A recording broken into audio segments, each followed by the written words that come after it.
మీరు వాళ్ళ ఇంటికి వెడితే మీకు పండో కాయో కూడా చేతిలో పెట్టరు. ఏమనుకోకండి, మీరు ఏకాదశి నాడు వచ్చారు, మేము ఇవ్వలేమంటారు.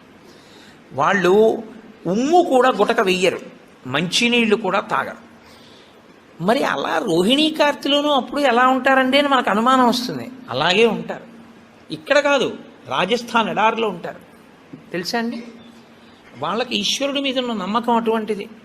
ఏకాదశి వ్రతం వాళ్ళకంత గట్టిది. ఒకసారి ద్వైత సంప్రదాయంలో చాలా సమున్నతమైన స్థితిని పొందినటువంటి వారు, చాలా లబ్ధ ప్రతిష్ఠులు, నేను పేరు ఎందుకు వాడాలి, బాగుండదు, వారి ఇంటికి వెళ్ళాను నేను, మా గోపాలకృష్ణ గారు, మేము.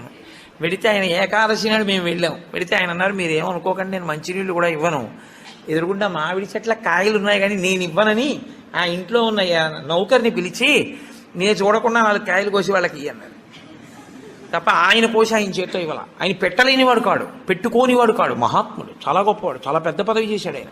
ఇప్పటికీ ఆంధ్రదేశంలో